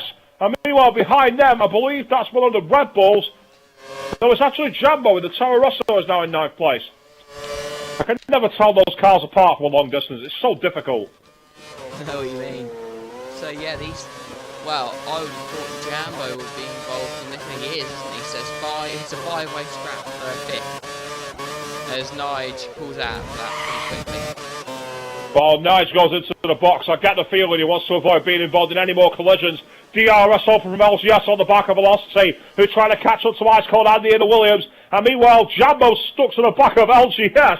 So we've got a 4-car scrap here, and 3 drivers should have DRS, so any fireworks could happen at turn 3. On board with Jambo, but he's not using his flap until very late. That's costing him a bit of time there. LGS pulls out the slipstream, meanwhile ahead of Velocity. Jambo has to filter in. No driver's able to take the advantage. Going off the corner, Jambo's got great traction and is attacking XRL LGS. Gets on the inside, and this is going to be 7th place as it into turn 4, but LGS is not giving up. However, Jambo has that move pretty much nailed. Going into turn 5, he's looking at the back of Velocity. He's all of a sudden starting a big chance to make up some points here. Goes through 6, and he's up the hill towards turn 7 into the Kingdom 8 and 9. And Jambo's really on the attack here, kicking into the apex as quick as he can. And Velocity's under big pressure, and Jambo fancies to move. Looking at turn 10, pulls out of it as he goes to turn 11, and he realises he's just not got anywhere to attack. All 4 tyres slightly over the white line there, and that's brought LGS back into the game. Through 13 and 14, Jambo just not close enough to attack the back of Velocity, but Velocity's in real trouble now as they go into 16, really dangerous. 17 and 18, Velocity goes wide, nearly onto the marbles. Jambo takes the title line at 17, giving him a better run out of 18 and into 19. Jambo's got a great opportunity to out-drag, and Velocity goes into the pits, decides he's getting out of the duel. Now, LGS is going to have DRS on Jambo. Question is, will Jambo get it on Ice Cold Andy, who's come out side by side with the Red Bull and has gone off the track to avoid him? So Jambo takes the position, and now Ice Cold Andy is going to be attacked by XRL LGS, who's in 7th place at the moment, looking to attack the Williams driver. DRS versus DRS, Prime versus Option, Kurz versus Kurz. As they go down towards turn 3, and LGS using the back of Jambo for a bit of drag assistance there, but Ice Cold Andy is able to resist him. These quite new tyres for Andy, or I don't know what the situation is with when they stop? I'm not quite sure, but LGS, meanwhile, backing out my options, as LGS passes a move into turn 4, and as a result of that, Andy goes quite wide, but unbelievably, LGS just not got the traction to attack him.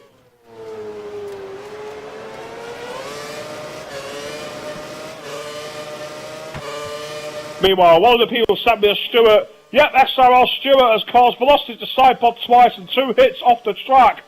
Maybe a bit too soon to throw him in at the deep end. Well, he's an ex-F1 champion. I mean, an ex-champion doesn't need a feeder development, surely. I mean, what's your take on that, Dan? He's his first race back, but at the same time, we know he's a... Well, I don't know, mate. It's hard to say, isn't it? I think he needs to... He was a bit like that in his first time. You know, sometimes making aggressive defensive moves or overtaking moves. He's a bit of a controversial driver when it comes to that, in my opinion. I think he got away with a little bit too much, and yeah, I don't think he'll be in trouble for some of the incidents today. Well, Jambo now is sizing up the back of the Red Bull. We've got NMR Mr. Indigo running P4, and Jambo's got the DRS on him, so Jambo is making a huge attack from 9th to 4th place. Pulls out the slipstream into turn 3, gets the inside line, but NMR Mr. Indigo will have the outside traction, and I imagine he'll be able to out-drag him as there's more grip there. And Jambo now filters to the inside, then back to the outside. He's selling him dummy after dummy here. And Jambo goes to the inside, turn 4. Has he got in that tight line? He's going to be under pressure here. And Mr. goes at the title line for 5. But Jambo will have the natural line into 6th place. And that's a beautiful overtake. But Mr. Indigo's not giving up. As we go up the hill towards turn 7, Jambo covers him off. Heading into turns 8 and 9. Jambo's struggling here. As all of a sudden, Mr. Indigo's all over his gearbox. Into turn 10, Mr. Indigo attacking Jambo with all his worth, but Jambo's just able to defend him off. Great driving.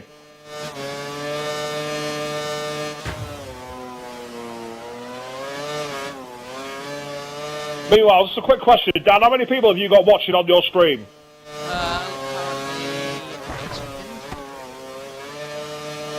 I've got 7, 8. Oh, I've got 15, so we've got a decent turnout tonight. Thank you all for watching. Very, very good. It's good to see so many people watching, for sure. DRS wide open from Enema Mr. Indigo as he chases after Jambo, the opportunist who took that position on the last lap. Indigo wants it back. He wants to get close to the podium, and he doesn't want to be staring at the back of a Toro Rosso all day. That's the last of his wishes. He gets into the DRS zone now. Flat goes wide open. Curse deployed. Enema Mr. Indigo looks like he's going to attack straight away. Jambo defends to the inside, but already Enema Mr. Indigo has hit the rev limiter, and Jambo filters to the outside, and that's masterful defensive driving. But Indigo's fighting back with Curse down towards turn 4, past the support paddock. But unfortunately, it's not enough, and as a result, Indigo is in 5th place. Moving further ahead, meanwhile, Sayara is now in P3, staring at the back of Hamilton, who's only about 3 seconds clear of him. So Sayara's made good progress now and has got himself back into contention.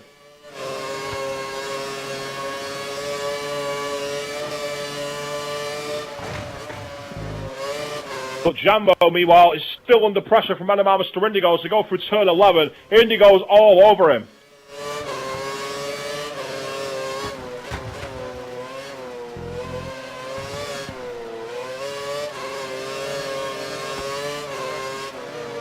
Through turn 15 into 16, Enema Mr. Indigo looking at the back of Jambo, who makes a mistake, and that opens the door into 17 and 18.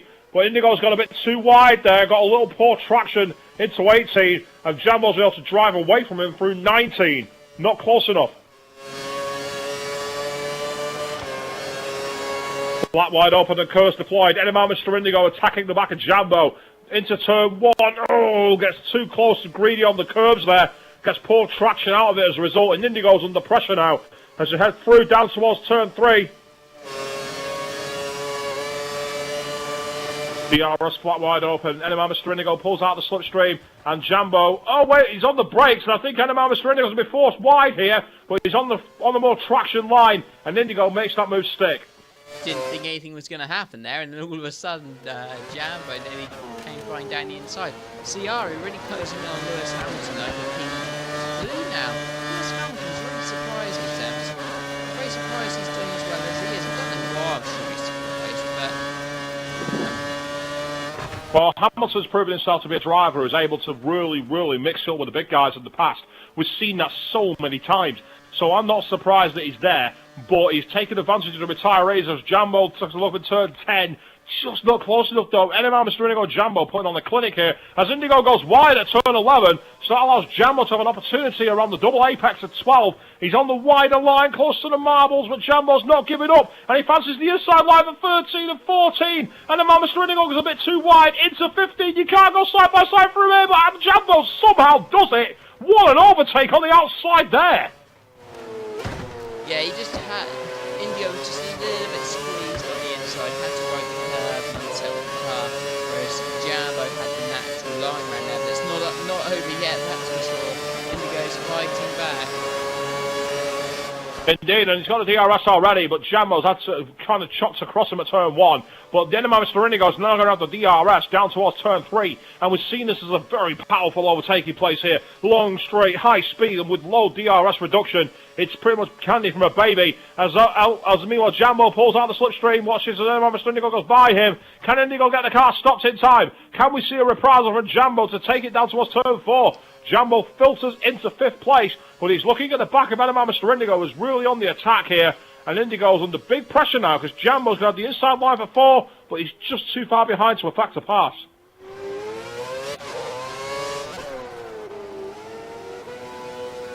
Meanwhile, someone just sent me a message on the stream. Sorry, say that again. Who do you think's been on driver of the day as we sort of approach these final 10 laps of the race? Would you side? Yeah, I mean, okay. Before I answer that, meanwhile, Steve thinks half of Nigel's incidents are racing incidents, and as for the last one, as Coulthard says, you can't just make a car disappear. Well, I mean, no penalties are decided. That's up to the stewards. It's up to them to decide who's actually going to be getting any action taken against them here. But you have to say that F1 Nige has not endeared himself. He's certainly not really proven himself to be a world champion driver in this race. He struggled, and yeah, it's his first return race back, and it took Michael Schumacher a while to get up to speed as well, so anything's possible. But F1 Nige is really going to have to up his game in future Grand Prix. As for the driver of the day today, probably a bit of a tricky one, because there's been some good driving overall, but I'd have to say, I think it's probably going to be Hamilton. Didn't qualify, had to start on the tyres he wasn't ready for, and he's running in a solid P2. Although Sayar is now all over him, so we've got a battle for second place as we go into the final 7 laps. Where's the race gone? It was only a while ago, it was in the 30s.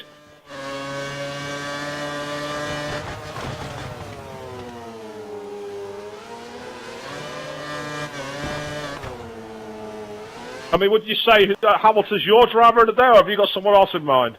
Well, he started right at the back.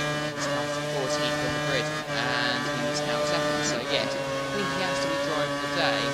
Fearless has done well, but he's just been out on his own and been able to dictate the pace.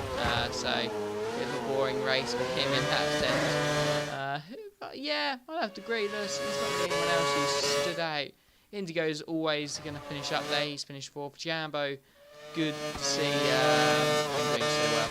LGS in 6th. 7th place is Nige, who's been a bit iffy, as we've just said.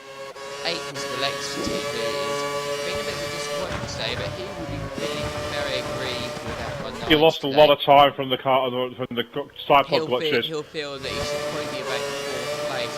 He's still got a chance to get 6th. That's probably the best he can do here. He's flying in comparison to the 2 in front, but it's how long he gets stuck behind F1 Nige again, really. Exactly. Sayara now with the curse deployed off turn 2, and he's going to have DRS on the back of Hamilton here, so Hamilton's under big pressure as we head into the final part of this stint, and Sayaru on the option tyres. You get the feeling these guys may have to stop once more here, or their tyres could fall off the cliff ultimately. They put each other off here, both hitting tyres, they lock tyres together, and Hamilton, well, you get the feeling he should have backed out of that move, because Sayaru had the corner, and Hamilton's tyre was always going to get stuck on the inside. That kind of had the sort of trademarks of the tyres maybe not having much grip anymore. The answer to that one, Smitty, is no. I'm not doing co-op after this race. I've got work tomorrow.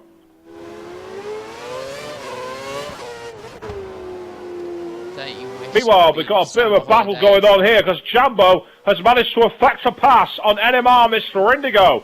So all of a sudden, he's managed to get himself back into 4th place.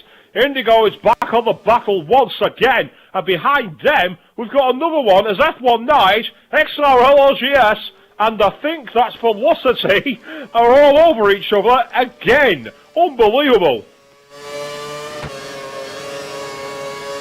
Through turns 8 and 9, Velocity staring at the back of XRL LGS, who's chasing down F1 Nige. These guys are battling over 6th place, and what a battle it's been. They've all been warring with each other all race so far. Really impressive to watch. A bit clumsy, but impressive.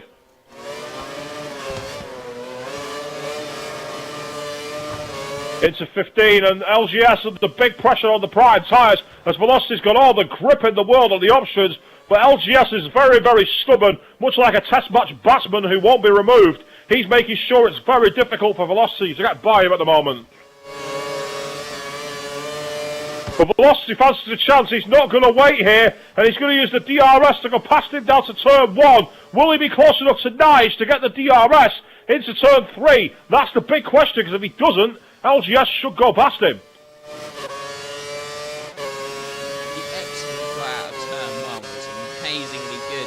He has used all of his curse to keep the position, and that but look at this, LGS with DRS is still fighting back. Into turn 3, LGS favours the wider line, so does Velocity, and Velocity's just been able to hang on. I think this race called Andy's not too far away down in P9. He may still have something to say about these guys battling, so keep an eye on that one.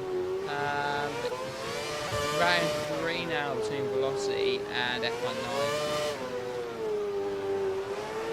And Mr. Indigo has managed to get past Jambo, and Jambo fancies a cheeky move at 11, but when all 4 tyres onto the marbles, lost a load of grip, and now Indigo's got a bit of a gap on him. So Indigo under big opportunity now to keep that position, as Velocity and Nige, you said it before, round 3, and Nige gets terrible traction on turn 11. He hit the curb and nearly spun the car, and Velocity's close right up to him now. Oh, they hit each other. Unbelievably close stuff through 14.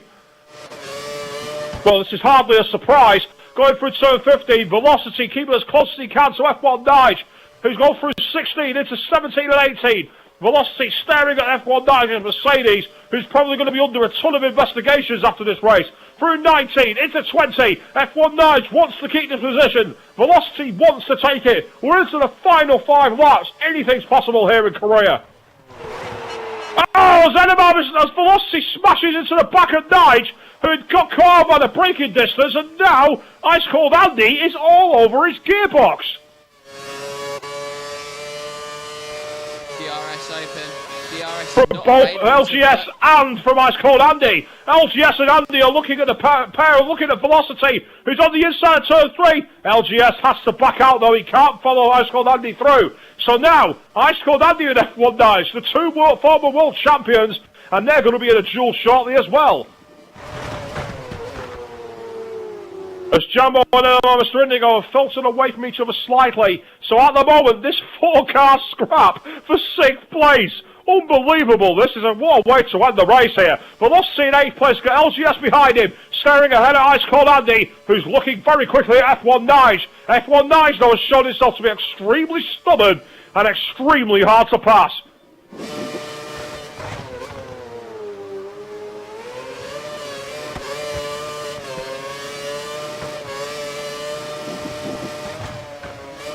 Velocity gets on the curve, gets on the power through turns 12 and 13 into 14. Velocity closing up slightly to Andy, who's in the dirty air of F1 Nige.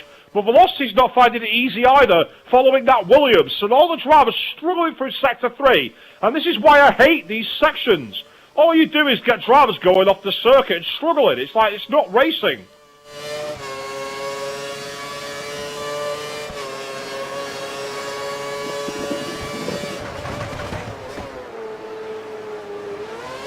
Ice Cold Andy avoiding the same mistake that Velocity made and has closed up very quickly to F1 Nige here. Kurz has been deployed. Ice Cold Andy deploys his DRS.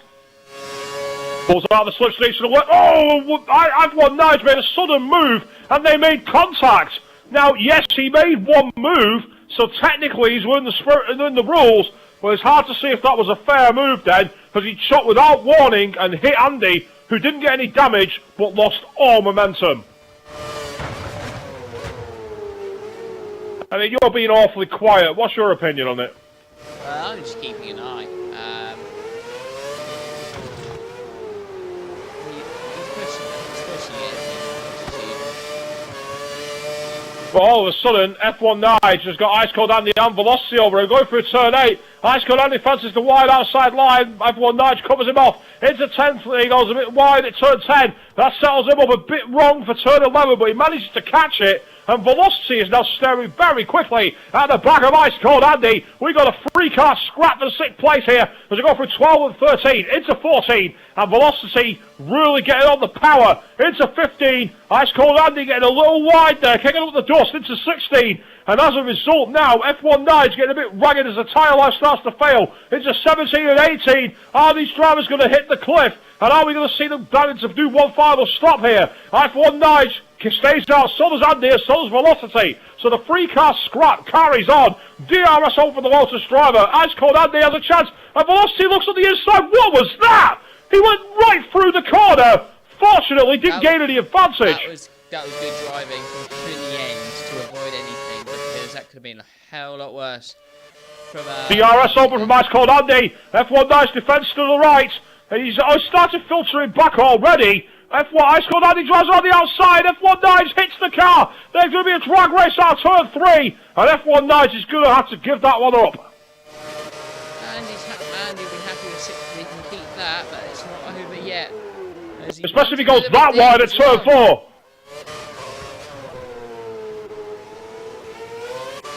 I don't think... Oh, F1 Nige passed the cheeky move at the inside turn 6 there. Lost grip as he went round the corner though. And that might open the door for Velocity. Into 8 and 9. F1 Nige might be falling away a little bit here from Ice Cold Andy, actually.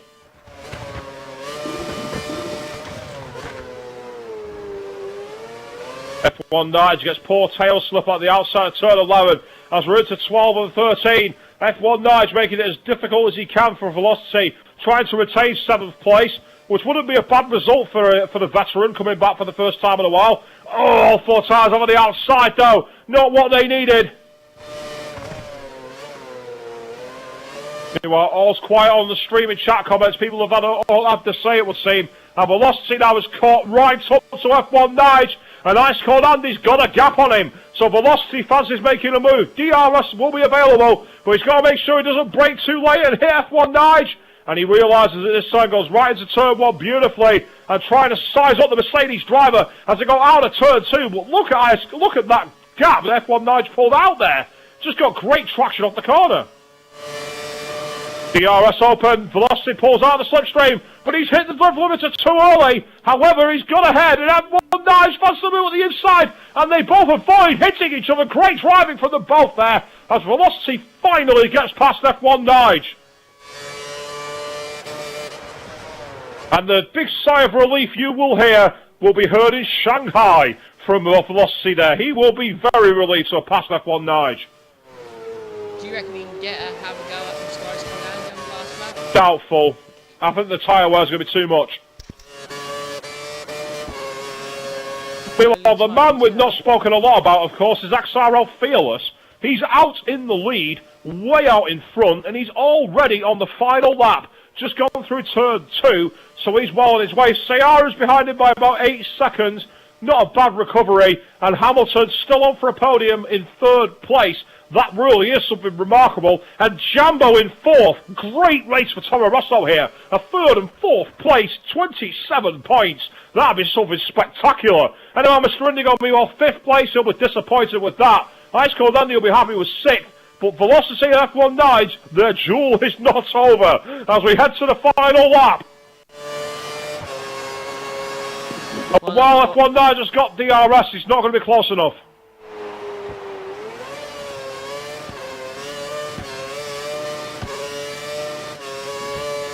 Yeah, F1 Nige has not got the grip in his tyres. You can hear the wheel spin as he gets on the gas there. He's making it very, very difficult. And Velocity, meanwhile, not going to get close to Ice Cold Andy, so the positions, unfortunately, seem a bit set. At the back of the field, XRL LGS was disappointed, down in 9th. But meanwhile, out in front, XRL Fearless, as he enters the final sector. It's been a race of pretty much dominance for Fearless. He had it a bit difficult at first with Sayaru, but once that pit strategy was called at the start, it's been very plain sailing indeed. He's had to do a few passes, but what he's managed to have them in the position, he's got them done cleanly, and he comes round the final corner to win in South Korea. Sayaru, meanwhile, goes through 17 and 18 into 19. Sayaru will be happy with a 2nd place. Another 18 points, a solid debut season from him. And then in 3rd place, Lewis Hamilton. What a recovery drive from 15th place on the grid to finish 3rd. Yes, retirements didn't help, and there might have been a few side pod glitches, but he's had to keep his head when everyone else lost theirs. And Jambo, let's give a quiet word to him as well. He's also managed to come home 4th. 5th place goes to NMR Mr. Indigo, and Ice Cold Andy's going to come out in 6th place ahead of Velocity and F1 Nige, who's got a bit of a cloud over him, it has to be said, but he's going to finish 8th, and then LGS rounds out the runners and riders in 9th. So, overall, good driving. Wow, this championship is going to get close. Only 2 points between 1st and 2nd in the championship as it stands now. Velocity just retaining the lead, but NMI Mr. Indigo gaining 4 points today makes it only 2 points in it overall. So, Dan, plug your mic and plug the plug.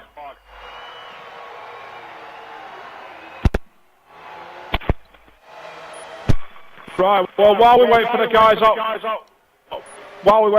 to join us in the box, then we're going to get their comments on the race. A crazy race in many ways. But Fearless, we'll start with you. You got on pole position, did a great job, and had it difficult at first with Sayaru, but after that first series of pit stops, pretty much just drove away at the front. Wasn't as easy as it looks. But first of all, actually, Sayaru got pole position, well done to him. which Yes, he did. it put me in a position which I did not want to be in, which is on the left side, on the front row of the grid with a whole pack of cars behind me. But I got through turn 1 safely, tried to get past Joe in the first lap and I couldn't, so it was all about getting past him really, which he really did have some pace, which I wasn't expecting to have, for him to have so much of. But once I did get past, it was all about keeping consistent throughout the laps, and then obviously in the second stint I had to fight my way through traffic, which wasn't helpful. But after that, I mean, it was just about concentration, and I was pretty much putting in quali lap after quali lap, which got me a massive lead, and in the end I didn't really have any troubles in the last stint. So, well, big congratulations to you then in terms of your finish there. Very well done on taking that first place position. Fantastic. Ciaru, meanwhile, we'll go over to you then. Obviously, a race where you started on the pole. No doubt you had your eye on the victory, but Fearless showed great pace, which made life very, very tricky, no doubt about it. Second place, was that the best you could have expected? I think so, yeah. I knew from practice that Fearless's race pace was a lot better than mine. Well, not a lot better, but it was better than mine. I was quite surprised to be on pole, actually. So yeah, that was a plus. But because I knew Fearless's race pace was a lot better than mine in the early laps, I was sandbagging a bit, trying to get LGS in third and the other people to have a battle with him, maybe, so I could open a gap. But eventually, it was just too difficult. Got held up in traffic quite a bit in the next stint, which made him the gap increase. But I mean, I don't think it mattered really, because he just had much better pace than me. So second is probably the best I could have hoped for. So I'm pretty happy with it. Fantastic. Well, congratulations on you for that podium position, and best of luck for the rest of the championship season. Well, meanwhile, Hamilton, we'll go over to you. In qualifying, we heard from you, of course, when you got your disconnection, which put you right out at the back of the field, and you were saying yourself it was going to be a tricky race, you didn't know what tyre you were going to be on. Did you, in your wildest dreams, think you'd be here on the podium at the end of the race? Not a chance, not a chance. Yeah, it was a good race, yeah. No, you carry on. No, you carry on. I was about to say, I mean, because obviously you said about the tyres. Was it difficult getting that tyre all right for the first stint? Yeah, I was looking at the first 7 guy was starting on option, and I was like, okay. And from 7 onwards, all prime, I was like, oh, I'm starting the back, so I might go for prime. So I have a little battle in the end. But yeah, it was a clean race. Have a good race with Nige as well. Good little battle, which I quite like it. And yeah, on then, I thought I was going to get second place, to be honest. Ciari, I know his pace is so much better. His tyre management is so much better than me after practice yesterday. So that's not surprised that he just breezed past me. Well, it's still a fantastic recovery drive, so congratulations on getting third place. Thank you to all you out there who watched us tonight, both on Channel 1 and on Channel 2. Coverage, of course, is brought to you by GT Omega Racing and Gameboard.co.uk. Next week, we will be at Suzuka, Japan, for the F1 division on Sunday. But tomorrow night, you've got the GP2 division. On the Tuesday evening, you've got the F4 and GP3 double header, and then on Wednesday, the double header of F5000 and T6. So plenty of racing here at Yongnam to come up for you all before we go to the land of the rising sun at Suzuka. In the meantime, thank you all very much for watching, and good night.